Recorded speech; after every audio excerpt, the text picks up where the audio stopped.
En la pampa bonaerense, una vez rugieron motores y se oyeron silbidos que marcaban el ritmo de una época.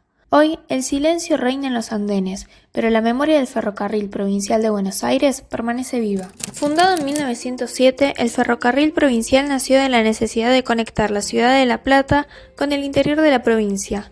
Una empresa audaz, financiada con capitales nacionales, franceses y belgas, prometía un futuro de progreso y desarrollo con una red de trocha angosta de 1020 kilómetros de vía.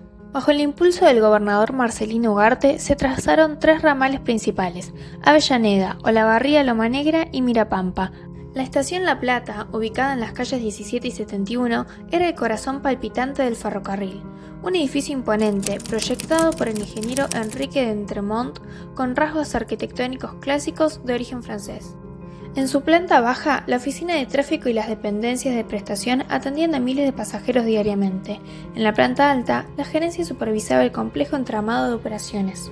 La época de oro fue con el gobernador mercante en el gobierno de Juan Domingo Perón. El gobernador, como era de familia ferroviaria, entendió su poder estratégico y lo llevó a su máximo esplendor ampliando su ramal. En los años 40, muchos de los vecinos del barrio eran obreros del ferrocarril provincial, ya que se le dio un gran impulso a las políticas sociales en todo el país. El gobierno construía casas y se les daba facilidades a los obreros en la vivienda, por lo cual muchos pudieron tener su casa propia en el barrio. Además de hacer mejoras en las estaciones y en las condiciones de los trabajadores, había toda una política ferroviaria. Sin ir más lejos, salió una locomotora con un coche cine desde la estación de La Plata por los pueblos con actividades culturales. Con el crecimiento de la red se incorporó un nuevo material rodante: locomotoras, coches motor Sulzer, vagones de pasajeros de origen belga que ofrecían confort y excelencia en los servicios de corta y larga distancia. La estación de La Plata atravesaba sus años de oro con una impresionante infraestructura: 10 galpones de carga, un galpón semicircular para 30 locomotoras, 2 mesas giratorias y una playa de maniobra de más de 1000 metros de largo. Pero el ferrocarril provincial no solo era un medio de transporte. Desde su concepción se planteó como una herramienta estratégica para el desarrollo económico de la provincia. ¿Sabías que fue creado con el objetivo de competir directamente contra las empresas ferroviarias de capital extranjero que controlaban gran parte del transporte de mercaderías? Esta política buscaba abaratar los costos tanto del transporte de pasajeros como, crucialmente, de la mercadería ganadera, impulsando así la economía local y reduciendo la dependencia de capitales externos. Otro beneficio clave del ferrocarril fue su papel en el fortalecimiento del puerto de La Plata como la principal boca de exportación agropecuaria de la región.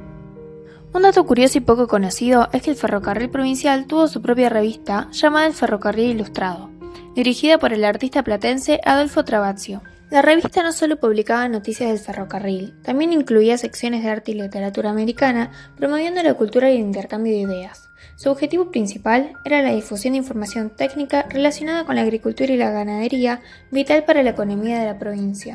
Finalmente, en 1962, los ferroviarios iniciaron el Tren de la Esperanza, una movilización masiva en reclamo de un plan que consideraban totalmente desfavorable para sus derechos.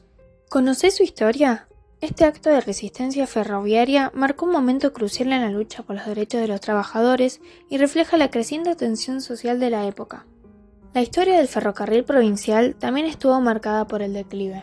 En 1948, la nacionalización lo integró Ferrocarriles Argentinos. En 1961, con el Plan Larkin, implementado por el presidente Arturo Frondizi a instancias de su ministro Álvaro Alzogaray y de Thomas Larkin, general estadounidense enviado al país como asesor en transporte por el Banco Mundial, se eliminó 1/3 de los ramales y se despidió a miles de ferroviarios. Se realizó el 28 de octubre de 1961 una huelga de 42 días, que impidió implementar ese plan completo, pero, lamentablemente, el ferrocarril provincial fue cerrado en su ramal más importante desde La Plata hasta Mirapampa.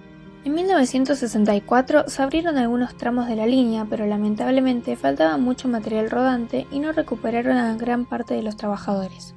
De todos modos, entre marchas y contramarchas, el tren seguía funcionando. Después de la dictadura de 1976, asestó un golpe decisivo contra los ferrocarriles nacionales, echando a mucha gente y reprimiendo a los obreros. El ramal La Plata-Avellaneda, lo único que quedaba hasta ese momento en funciones, fue cerrado definitivamente el 6 de julio de 1977. Solamente siguió funcionando el tren de cargas hasta 1990. En el año 1998 se funda una asociación civil denominada Centro Cultural Estación Provincial, con la finalidad de preservar la identidad del barrio, difundir la historia del ferrocarril y transformar el edificio de la estación en un lugar generador de actividades, recuperando el lugar como punto de encuentro, vinculando la vida cultural como factor de integración, trabajo y transformación social. Aunque los servicios de pasajeros ya no existen, el ferrocarril provincial dejó un legado imborrable en la memoria de la provincia de Buenos Aires.